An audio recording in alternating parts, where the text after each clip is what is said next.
चित्रकूट बिलापुरवा थाना क्षेत्र के बाड़ो बांध में एक जंगल है जहां यूपी एसटीएफ के एडीजी अमिताभ यश ने दावा किया है कि 5.5 लाख के इनामी डकैत गौरी यादव को मार गिराने के लिए एसटीएफ ने अपना जाल बिछा रखा था, जिसमें सूचना मिली थी कि इनामी डकैत गौरी यादव अपने साथियों के साथ अपने पुराने अड्डे पर है और उसे खाद्य सामग्री देने के लिए उसके सक्रिय सदस्य पहुंच रहे हैं। तभी एसटीएफ पुलिस ने इनामी डकैत को रात के अंधेरे में माड़ो बांध के जंगल में घेर लिया। तभी सभी डकैत ठंड के कारण आग ताप रहे थे कि तभी पुलिस ने इनामी डकैत के लोकेशन को ट्रैक कर लिया, जिस पर समर्पण करने के लिए एसटीएफ ने कहा तो इनामी डकैत ने पुलिस पर फायरिंग कर दी, जिस पर मुठभेड़ में इनामी डकैत गौरी यादव ढेर हो गया।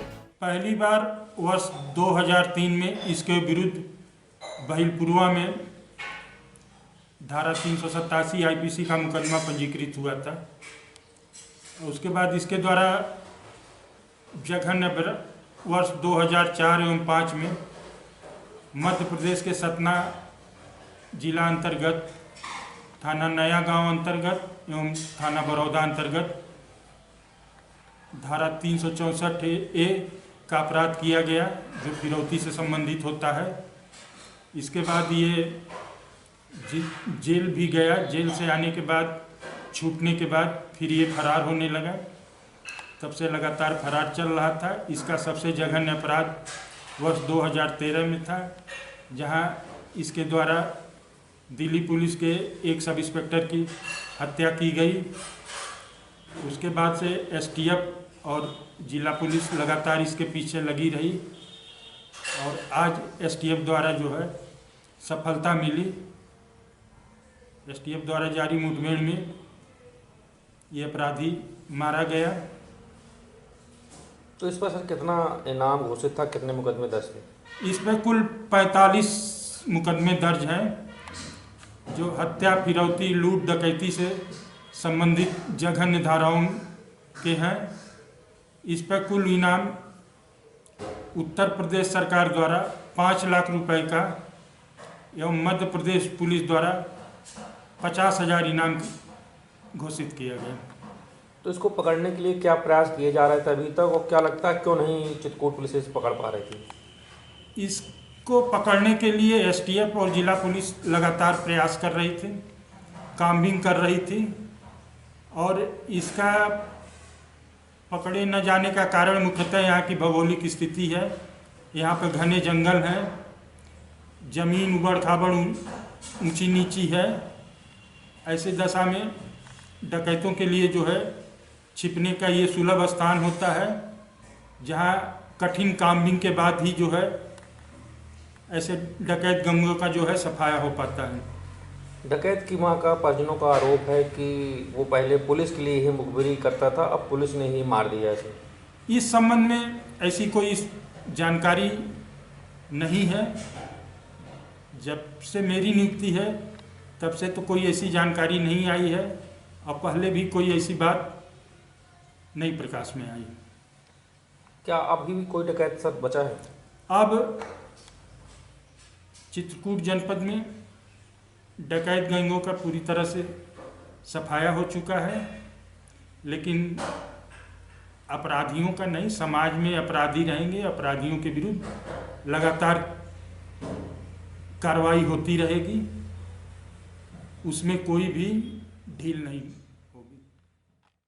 सिर्फ किसी एक व्यक्ति को पर सेहरा बांधना उचित नहीं है। और ये ऑपरेशंस तब तक चलते रहते हैं किसी गैंग के खिलाफ जब तक कि उसका सरगना मारा नहीं जाता। इसके बाद ये एसटीएफ के लिए अथवा पुलिस के लिए बहुत इम्पोर्टेंट है कि उस गैंग का रिवाइवल ना हो, यानी उसके जो छुटभैया मेंबर्स हैं वो या तो पुलिस के सामने सरेंडर हो जाए या उनको अरेस्ट कर लिया जाए अथवा वो क्षेत्र छोड़कर भाग जाएं, गैंग को पुनर्गठित करने की कोशिश न करें। इसके लिए ऑपरेशंस का लगातार चलना आवश्यक होता है और सटीक मुखबिर तंत्र का भी लगातार काम करना बहुत नेसेसरी है इस प्रकार के गैंग्स को समाप्त करने के लिए। बहुत बहुत धन्यवाद। तो ये थे एडीजी अमिताभ यश साहब, और इन्होंने पूरी इस वाक़ये का पूरा घटनाक्रम का पूरा श्रेय अपनी टीम को दिया है। हालांकि इससे पहले भी ददुआ और ठोकिया को आपके ही हाथों ढेर किया गया था। चित्रकूट से TV9 भारतवर्ष के लिए ज़ियाउल हक। डाकू गौरी यादव उर्फ उदय भान बेलहरी का रहने वाला था और जराइम की दुनिया में इतनी हैवानियत पार कर चुका था कि इसका मरना क्षेत्र के विकास के लिए बहुत ज़रूरी था। जिस तरह से ददुआ ठुकिया के साथ इसने पिट्ठू बनकर काम करना शुरू किया, और तब ददुआ ठुकिया का इतना आतंक था कि पुलिस और STF ने मिलकर उनको मार गिराने की योजना बनाई। तब ये मोहरा बना, डाकू गौरी यादव को ही मोहरा बनाया STF ने, और कांटे से कांटा निकालने की रणनीति के तहत कई सफलताएं भी हासिल की। एक बार इस दुनिया में घुसने के बाद फिर ये वापस लौटकर नहीं आ सका, या ये भी कहा जा सकता है इसके परिवार के अनुसार कि इसको लौटने ही नहीं दिया गया। और सन 2008 में जब ये जेल गया खड़क सिंह के साथ, उसके बाद जब ये छूट कर आया ज़मानत पर, तो इसने दिल्ली के दरोगा को गोली मार दी अपने गांव में। तब से इसकी वापसी की संभावनाएं भी और ख़त्म हो गई। तब 1 लाख का इनामी बना। उसके बाद से फिर पुलिस लगातार इसकी तलाश करती रही, लेकिन यह पुलिस के हाथ नहीं आया। इसने धीरे धीरे अपना गैंग तैयार कर लिया। समानांतर गैंग तैयार हुआ रागिया का, बलखड़िया का और बबली कोल का। तब पुलिस ने सोचा और STF ने सोचा कि अभी इसका ज़िंदा रहना भी ज़रूरी है, इसलिए उसने जो है इसको कुछ छूट दी और उसका इसने फ़ायदा उठाया, और ये लगातार अपराध की दुनिया में आगे बढ़ता चला गया, जिसके कारण आज वो इतना बड़ा इनामी 5.5 लाख रुपए का बन गया। UP MP दोनों क्षेत्रों में इसका समानांतर आतंक था। सरकारी कामकाज में हमेशा इसने हस्तक्षेप करके पैसा कमाया और उस पैसे से अपना गैंग चलाता था। इसने अपनी 2016 में अपनी मां को प्रधान भी इसी बल पर बनाया था। इस बार प्रधानी के चुनाव में थोड़ा पुलिस का कड़ापन रहा, जिसके कारण अपनी माता का नामांकन भी नहीं करा पाया। ये बता रहे हैं कि कभी ये पुलिस के लिए काम करता था, मुखबिर था, और इसलिए पुलिस की चाल को सब जानता था, इसलिए वो काफ़ी दिनों तक इसको मार नहीं पाए। ये बिल्कुल सही बात है। उसके परिवार से लेकर और आसपास के लोगों भी यही बताते हैं कि बहलपुरवा थाने के आसपास ये लोग एक चाय बेचने वाली दुकान पे बैठा करते थे, और इनका चूँकि हमारे क्षेत्र में जातीय समीकरण बड़ा ज़बरदस्त चलता है, तो उस समय वहाँ पर पटेल और यादव जातियों का बड़ा ज़बरदस्त जो है आपसी संघर्ष होता था। इसका फ़ायदा उठाया STF और पुलिस ने, और इसको एक समानांतर रूप में खड़ा कर दिया। आज भी उसकी माँ, उसकी पत्नी और उसके भतीजे यही कहते हैं कि STF ने ही तैयार किया, STF ने ही मरवा दिया। क्या नाम है आपका? महिरा का नाम। अच्छा, ये बताइए कि जो गौरी यादव था, इस पर सरकार ने 5.5 लाख का इनाम घोषित कर रखा था, तो ये कब से अपराध की दुनिया में आया, कैसे डकैत बने, पहले क्या करता था? ये पहले गाड़ी चलाता था, फिर ये गाड़ी से अपना ये धीरे धीरे अपन किसी की संगत में पड़ता रहते थे, औरत जन पीछे से थोड़ी फिर रहे, फिर ये थोड़ी फिर लायक है। फिर भी मैं मना की, मैं नहीं माना, मैं गोली मार दी थी, कमिटी से मैं निकल गई हूँ। मुझे मालूम नहीं कि फिर ये क्या करता थी, कि क्या अपराध किया थी। तो आपको भी गोली मारी? आपको भी गोली मारी? हाँ, कोई गोली मारी तो देख ले आओ। किस बात को लेकर के? यही मना की कि नहीं ये धंधा करना है, हमको खाना पीना है, बस वही जो करे आओ। तो इसके बाद से फिर आप साथ में नहीं रहते? हाँ, हम नहीं रह रहे। जब मैं गांव देश छाड़े रही हूँ, तुम्हें मालूम था? क्या लगता है क्यों इस दुनिया में आ गया? क्या लालच रहा होगा, क्या स्वार्थ, क्यों? बस अब महताई बाप का क्या करूँ कि का लालच मकई दे रही हूँ। कोई मैं नहीं जाने, हमें तो कुछ पता ही नहीं चला कि को मारा है। हम तो सकारे जाने हो जाओ, दुश्मन कहाँ लागी कि होएगा काम तब आए जाना पाए हम नहीं मिले। अच्छा, तमाम लोग ये भी बता रहे हैं कि गौरी आसपास गांव में ही रहता था, आपके पास रहता था, खाना बनाकर खिलाता था, तो क्या पूरी हकीकत है इसमें? और अरे गुहार मुहिमा आज 5-6 साल से वो लगे नहीं है, वो मैं नहीं दिखे हूँ। रहता हो रहा हो तो कहता रहता हो तो मैं नहीं जानती, मन मुँह पूरा वही नहीं है। ये डकैत कैसे बना था? डकैत बताओ साहेब, मैं बताऊँ? वहाँ लड़का डकैत लायक रहा न मरा, मैं अकेले रही हूँ। वहाँ मर गया जब वो लड़का 2.5 साल का रहा है, दुश्मनी के मारा। अम्मा का कहा थी इन ददुआ के खातिर पुलिस STF खा रहा इस खपरिया है तो खा ली। नहीं मतलब कैसे डकैत बना? अब ये डकैत कौन बनाया? पुलिस ले वाला और रहे हैं ददुआ के खातिर का। पहले पढ़त रहा 10 तक पढ़ी सी करूँ परीक्षा दी से अब फिर अब के लड़का कहू के काहे बोले के नहीं है ना कहू से बतावत आओ का काज के हम बियाह के पढ़ाए लिखाए सब कुछ के हैं।